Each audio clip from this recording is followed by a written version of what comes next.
बैठक आज आपने की, समाज के मंत्री को बुलाया, उनका स्वागत सम्मान किया, क्या क्या आश्वासन मिले, क्या आपने मांगे रखी महासंघ के माध्यम से? दिल्ली सरकार से जो पहले मंत्री थे राजेंद्र पाल गौतम, वो भी हमारे बहुत अच्छे मित्र थे, लेकिन 22 प्रतिज्ञाओं को चलते हुए उनको अपने पद से इस्तीफा देना पड़ा। और उसके बाद में राजकुमार आनंद जी, जो कि हमारे वो भी बहुत अच्छे मित्र हैं, उनको जो मंत्री बनाया है दिल्ली सरकार में, और उनको SC/ST डेवलपमेंट का, वेलफेयर का काम जो दिया गया है, जो राजेंद्र पाल गौतम जी के पास पोर्टफोलियो थे। तो आज उनसे जो 7 बातें हमने मुख्यमंत्री अरविंद केजरीवाल को पहले भी हमने उनको लिखी थी और राजेंद्र पाल गौतम के माध्यम से भी उन मुद्दों को उठाया था। आज वही मुद्दे हमने 7 मुद्दे माननीय मंत्री जी के सामने रखे हैं, जिसमें SC आयोग दिल्ली में नहीं है। पूरे देश में जितनी भी सरकारें काम कर रही हैं, सभी जगह SC के डेवलपमेंट को देखने के लिए, वेलफेयर देखने के लिए एक संवैधानिक आयोग बनाने का प्रावधान है, जो दिल्ली सरकार में पहली शीला दीक्षित सरकार ने 15 साल में नहीं बनाया, और जब से केजरीवाल आए हैं, साढ़े आठ साल का इनका कार्यकाल होगा, इन्होंने भी नहीं बनाया है। तो आज हमने मंत्री जी से कहा है कि SC आयोग का गठन होना चाहिए, और मंत्री जी ने विश्वास दिलाया है कि मैंने ऑलरेडी इसके लिए तैयारी शुरू कर दी है और बहुत जल्द ही SC आयोग का गठन दिल्ली में कर दिया जाएगा। दूसरा, हमने उनसे कहा कि जो अभी हम वोट दे रहे हैं आपको, हमारा समाज आपको वोट दे रहा है, SC वोट दे रहा है, ST वोट दे रहा है, बुद्धिस्ट आपको वोट दे रहा है, आपको OBC का आदमी दे रहा है, माइनॉरिटी दे रहा है, लेकिन जब राज्यसभा में आपको नामांकन करने का समय आता है तो आपको SC दिखाई नहीं देता, ST दिखाई नहीं देता, बुद्धिस्ट दिखाई नहीं देता, कोई OBC माइनॉरिटी का आदमी कोई दिखाई नहीं देता।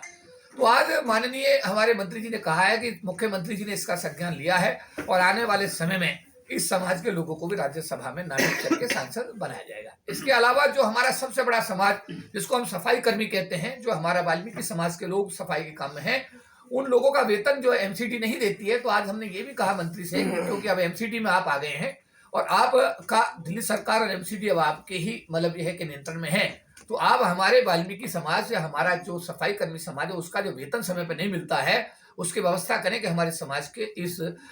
सफाई कर्मी समाज का वेतन समय पर मिले। तो मंत्री ने कहा है कि हम निश्चित रूप से इसमें पूरा हम लोग एहतियात बरतेंगे और समय पर वेतन देने का काम करेंगे। इसके अलावा हमने उनसे ये भी कहा कि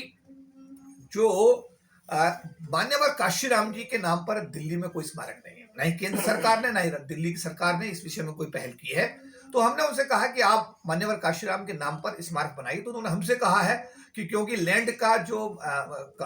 जो मालिकाना हक है वो दिल्ली सरकार के पास ना होकर के केंद्र सरकार के पास है, इसलिए क्या है कि उन्होंने हमसे कहा है कि आप केंद्र सरकार से जमीन आवंटन की प्रक्रिया पर हमारी मदद करें, हम निश्चित रूप से मान्यवर काशीराम जी का बड़ा स्मारक, भव्य स्मारक दिल्ली की धरती पर बनाएंगे। इसके अलावा हमने उनसे एक मुद्दे पर यह भी हमने उनसे कहा कि आप जिस तरीके से दिल्ली के अंदर जो SC प्लान का पैसा है, जो वेलफेयर के लिए, सोशल वेलफेयर के लिए आता है, उसका एक भी पैसा आप जो है SC/ST के डेवलपमेंट पर खर्च ना करके उसे पुल के निर्माण में, सड़कों के निर्माण में आप लगा रहे हैं, तो ये बड़ी ज्यादती है SC समाज के साथ। तो उन्होंने कहा है कि मैं इस विभाग का मंत्री बनकर आया हूं और मैं इस बात के समाज को आश्वस्त करता हूं कि एक एक पैसा जो होगा SC डेवलपमेंट का, जो SC प्लान का पैसा होगा, वो SC समाज के मद में ही खर्च होगा, किसी अन्य मद में खर्च नहीं होगा। तो इस टाइप से हमने उनसे जो बातें कही हैं, जो कॉन्ट्रैक्ट लेबर जो काम कर रही है, जो उसकी संख्या बड़ी भारी संख्या में वो लोग हैं, तो हमने उनसे कहा है कि उन लोगों को आप रेगुलर करें और उनका भी आप जो है ना, उनको रेगुलर करके उनके परिवारों के साथ न्याय करें। तो माननीय मंत्री जी ने कहा है कि हम इसको थोड़ा स्टेज बाय स्टेज जो है, थोड़ा सा थोड़े अब करेंगे, कुछ बाद में करेंगे। तो क्योंकि तब तो नहीं बोले जब हम लोग कॉन्फ्रेंस हॉल में थे, लेकिन अभी बैठते समय बात हुई तो उन्होंने कहा कि हम इस पर पूरी गंभीरता से काम करेंगे और थोड़ा थोड़ा करके नहीं, लॉट में हम उन लोगों को रेगुलाइज करने का मतलब उनको काम करेंगे। चौधरी साहब, आपको नहीं लगता कि केजरीवाल साहब जब पहली बार सरकार में आए थे और आज भी चर्चा हुई मंच पर कि केजरीवाल जी ने कहा था कि आप सावरकर को पढ़ाइए, हम अम्बेडकर को पढ़ाएंगे, तीसरी बार मुख्यमंत्री बने हैं, अभी तक अम्बेडकर दिल्ली में किताबों में नहीं है। आप ऐसे लोगों से क्या उम्मीद करते हैं, आपकी मांगें पूरी होंगी, महासंघ दबाव में ले पाएगा? देखिए, ये महासंघ वो है कि जब दिल्ली केंद्र की सरकार ने जब सुप्रीम कोर्ट के आदेशों को आधार मान करके DOPT ने आरक्षण खत्म करने के 5 आदेश जारी किए थे, तो उस महासंघ के राष्ट्रीय प्रधान महासचिव बनने का होने का गौरव मुझे मिला हुआ है। ये वो महासंघ है जिसने दिल्ली की धरती पर लाखों लोगों की रैलियां की, 3-3 दिन तक पार्लियामेंट को बंद कराया, संविधान में 3 संशोधन 81, 82 और 85 करा करके अपने समाज के आरक्षण को बचाने का ऐतिहासिक काम किया। इसके लिए हम लोग जेल भी गए, सस्पेंड भी हुए, सरकार की नौकरी में रहते हुए भी, और हमने आंदोलन यस टुगेदर आंदोलन को जारी रखा। आपने जो कहा है, अरविंद केजरीवाल जी का जो व्यक्तित्व है धीरे धीरे देखिए हर राजनेता का व्यक्तित्व जो है, अभी किसी ने कहा कि जब ये लोग आए थे तो एक कानून को लेकर आए थे कि भाई हम ऐसा करेंगे, भ्रष्टाचार को खत्म करेंगे, ठीक है। उसके बाद वो भ्रष्टाचार भी खत्म नहीं हुआ, शीला दीक्षित भी दुनिया से चली गई,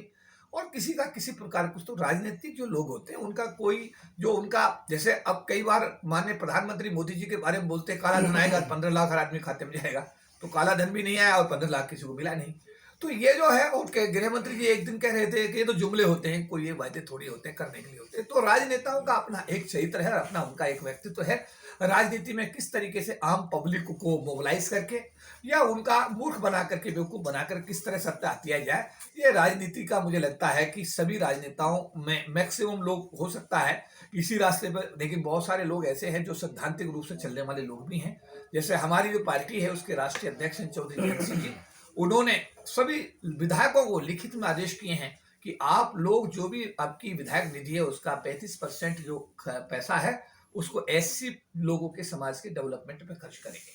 तो ऐसा नहीं है, आज भी ऐसा नहीं कि राजनीति में कुछ ऐसे लोग हैं कि जो सिद्धांत की जिंदगी जीते हैं। उन्होंने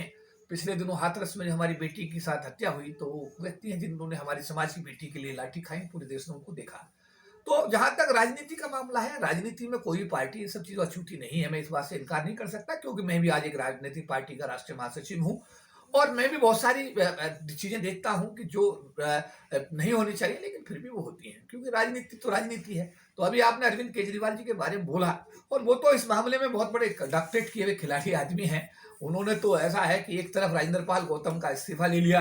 राजेंद्र पाल गौतम ने इस्तीफा दे दिया। मैंने राजेंद्र पाल गौतम से कहा कि आपको इस्तीफा देने की जरूरत नहीं है, अगर केजरीवाल में दम हो तो आपको बर्खास्त करेगा, लेकिन उसने बर्खास्त करने से पहले इस्तीफा दे दिया। और उसके बाद उसे गुजरात का चुनाव जीतना था, गुजरात का चुनाव भी वो नहीं जीत पाया अरविंद केजरीवाल जो है। और जहां तक उसकी बात वो कागज पे लिखकर बताता है कि मेरी सरकार बन रही है, इतने मेरे एमएलए आ रहे हैं, सारे देश ने उसको देखा, तो उनके झूठापन का तो देखिए प्रमाणित जो है आप सब ने, पूरे देश ने उसको देखा है कि कितना। और राजनीति में मुझे लगता है कि शायद ये झूठ बोलना तो, जैसा अंतानी साहब, एक आम बात हो गई है। चौधरी साहब, 2 जोड़ी पैंट थी, जेब में खाने के लिए पैसे नहीं हुआ करते थे, और आज महासंघ को 25 साल से आप चला रहे हैं, अनुभव साझा कीजिए। देखिए, मैं तो गांव से आया था, गांव में था तो वाकई पैरों में चप्पल नहीं थी, शरीर पर स्वेटर कभी देखा नहीं, पैंट कभी पहनी नहीं। ऐसी 12वीं पास कर ली, उसी तरीके से फिर अपने जिला मुख्यालय बुलंदशहर गया तो वहाँ से ऐसे ही बीएससी पास कर ली। उसके बाद में पीछे जो पैंट थी एक काले रंग की, उसके धागे निकल आए तो कमीज नीचे निकाल करके उसमें फिर पोस्ट ग्रेजुएशन मेरठ से कर लिया। उसके बाद नौकरी में आए तो नौकरी में पता लगा पहली बार, और नौकरी में आने के बाद में बाबा साहब नीटकर का जो भी उनका शिक्षा रही, मार्गदर्शन रहा, तो उसमें एक पिताजी ने एक बात कही थी जब बचपन में हम छोटे थे कि चौधरी चरण सिंह एक बार उत्तर प्रदेश के मुख्यमंत्री थे और बागपत के एक जाट समाज के आदमी का बेटा थानेदार के परीक्षा में पास हो गया, वो उसे लेकर लखनऊ गया, और लखनऊ जाकर उसने जब चीफ मिनिस्टर के रूप में चौधरी चरण सिंह मिल रहे थे तो उसने कहा कि हाँ भाई तुम बताओ, तो उसने कहा कि मैं थारे बागपत से आया और ये थारा छोरा थानेदारी के इम्तिहान में पास हो गया। तो उसने कहा तो क्या इसका इंटरव्यू है, जाटो पैसे ज्यादा हो रहे हैं, अगर तू 15 पैसे का पोस्ट कार्ड भी भेज देता तो इस बच्चे को थानेदार तो मैं तब भी बना देता, तुझे आने की जरूरत नहीं थी। तो पिताजी ने कहा अगर कभी मौका मिले तो समाज का काम मतलब पूरी ईमानदारी के साथ करना। तो मैं क्या करता हूँ, मेरे पास कोई भी आदमी आता है, जिला कलेक्टर को मुझे फ़ोन करना होता है, किसी भी अधिकारी को आईपीएस को फ़ोन करना होता है, किसी बैंक के अधिकारी को फ़ोन करना होता है, किसी बीएसएनएल के अफसर को फ़ोन करना होता है, किसी भी देश के किसी अधिकारी को फ़ोन करना होता है, तो मैं उस आदमी को लाइन पर रखता हूं जो आदमी मुझे कॉल करता है, और उसको लाइन पर लेकर के संबंधित अधिकारी से बात करता हूं, और बात करके बाबा साहब का ऐसा आशीर्वाद है कि 99% उस समस्या का समाधान हो ही जाता है। तो मैं 15 पैसे के पोस्ट कार्ड का भी खर्चा बचा देता हूं, मतलब मैं चाहता हूं कि 15 पैसे का पोस्ट कार्ड का खर्चा भी ना हो। तो जो अभी आपने कहा कि कहां से कहां तक पहुंचे, निश्चित रूप से मैंने कभी सोचा भी नहीं था कि मैं न्यूयॉर्क जाऊंगा, कभी यूएनओ देखूंगा। 2 बार यूएनओ में जाने का मौका मिला, अपनी बात समाज की बात कहने का मौका मिला। एक बार ब्रिटिश पार्लियामेंट में अपनी बात को, जब बाबा साहब अम्बेडकर के बारे में सुनते थे कि वो गोलमेज सम्मेलन में लंदन गए तो हम सोचते लंदन कैसा होगा, लेकिन उसी पार्लियामेंट में जब मुझे अपने समाज की बात रखने का 1 घंटे का मौका मिला तो मुझे लगा कि मैं भी बाबा साहब अम्बेडकर का सच्चा सिपाही हूँ। उसके बाद में फिर मुझे बतौर चीफ गेस्ट कनाडा की पार्लियामेंट में बुलाया गया। वहाँ के डिफेंस मिनिस्टर ने मेरा जब फूल गुच्छों से स्वागत किया पार्लियामेंट हाउस के गेट पर, तो मुझे लगा कि कुछ सर्विसेज जो हम दे रहे हैं अपने बाबा साहब के मिशन के लिए, उनको बाबा साहब का पूरा आशीर्वाद मिला हुआ है। तो जो भी आपने कहा है 3 आरक्षण विरोधी आदेश वापस हुए, part time sweeper, deadlock, LIC के अंदर एक ऐसा वातावरण पैदा हुआ। आप जिस ऑफिस में बात कर रहे हैं बैठ करके, ये वर्ल्ड क्लास एमिनिटीज का एक ऑफिस माना जाता है और जैसा लोग बताते हैं कि पूरे देश और पूरे विश्व में ऐसा SC/ST समाज का ऑफिस पूरे देश में किसी कोने में नहीं है। तो मुझे लगता है कि बाबा साहब का बहुत बड़ा आशीर्वाद हमारे ऊपर है और जहां से हम निकल करके आए हैं और हमारे ऊपर समाज का बहुत बड़ा कर्जा है, क्योंकि हमने उस आरक्षण का लाभ लेकर के सरकार की नौकरी पाई है जो बाबा साहब अम्बेडकर ने खून पसीने से दिन रात मेहनत करके उन्होंने इस आरक्षण को हमको दिया। उस आरक्षण से मुझे नौकरी मिली, तो मेरा दायित्व बनता है कि अपने समाज के मैं आंसू पूछूं, अपने समाज के अंतिम व्यक्ति को मैं न्याय देने की कोशिश करूं और जो पोजीशन मेरे पास है मैं उससे पूरी ईमानदारी के साथ ये बात कह सकता हूं और आप सब लोग उस मीडिया के साथी भी इस बात के लिए साक्षी हैं कि जो भी यहाँ पर मेरे पास में किसी प्रकार की सहायता के लिए, मदद के लिए आता है, मेरी जितनी क्षमता है मैं उसको 100% पूरी क्षमता के साथ उसकी मदद करने की कोशिश करता हूँ। और आने वाले समय में अगर आप सब लोगों का इसी तरीके से शुभकामनाएं रहीं, और ऐसा है कि मैं तो चाहता हूं कि मैं लोकसभा में जाऊं। सीधा सीधा लोग बोलते हैं कि आप लोकसभा में, खुद कहता हूं कि हमारे जैसों को लोकसभा में जाना चाहिए, हमारे जैसे को लोकसभा, हमारे जैसे लोगों को लोकसभा में होना चाहिए, हमारे जैसे लोगों को समाज की आवाज को उठाने के लिए एक फोरम मिलना चाहिए। हमें फेडरेशन एक फोरम मिला, हमने इसमें आवाज उठाई, सरकारी कर्मचारी अधिकारियों का फोरम मिला, उसकी हमने आवाज उठाई, अंतर्राष्ट्रीय स्तर का फोरम हमको मिला, हमने उसकी आवाज उठाई। और अगर भारत की लोकसभा में जाने का हमको हमारा समाज मौका देगा तो निश्चित रूप से बाबा साहब अम्बेडकर के कर्ज को उतारने का हम हर संभव प्रयास करेंगे और समाज की कसौटी पर खरा उतरने में कोई कमी नहीं रखेंगे। चौधरी साहब, आपने बचपन से और अभी तक की बात बताई है, क्या अभी आपने बचपन से और आज तक कभी जातिवाद का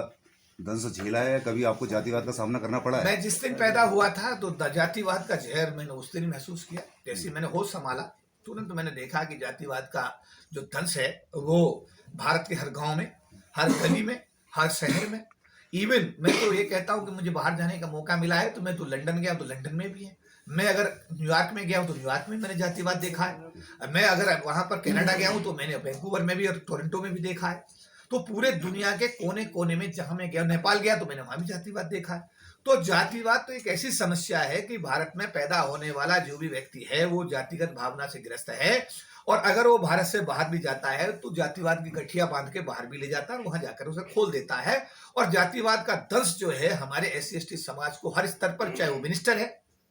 चाहे वो राष्ट्रपति है, चाहे वो गवर्नर है, चाहे वो स्टेट मिनिस्टर है और चाहे वो सरकार में IAS है, चाहे वो IPS है, चाहे वो क्लर्क है, चाहे चपरासी है और चाहे गांव में मजदूरी कर रहा है, हर व्यक्ति शेड्यूल कास्ट, शेड्यूल टाइप समाज का हर व्यक्ति जातिगत जो दुर्भावना है उससे ग्रसित है और उसके साथ अत्याचार, अन्याय करने में किसी प्रकार की कोई भी कोताही इस देश का सिस्टम नहीं करता। एक समाधान, इसका समाधान क्या समाधान और बता दीजिए। समाधान एक है, सिर्फ बाबा साहब को पढ़ो, काशीराम को पढ़ो, बाबा साहब को जीवन में उतारो, काशीराम जी को उतारो, एक दूसरे का मान सम्मान करो, एक दूसरे के पूरक बनो, समाज की कोई बैठक आए, कौन लीड कर रहा है उसे छोड़ दो, उस बैठक में जाकर खड़े हो जाओ और अपनी क्षमता के हिसाब से अगर कोई आर्थिक सहयोग आपके पास की है तो उसको दे दो। समाज को इतना मजबूत करो, सामाजिक शक्ति को इतना मजबूत करो कि कोई भी व्यक्ति आपके साथ में किसी प्रकार का अन्याय करने की, हिमाकत करने की सोच भी ना सके। अगर आपने अभी तक हमारा चैनल सब्सक्राइब नहीं किया है तो सब्सक्राइब करें और घंटी का बटन बिल्कुल भी दबाना ना भूलें ताकि सभी लेटेस्ट खबरें पहुंच सकें आप पे सबसे पहले।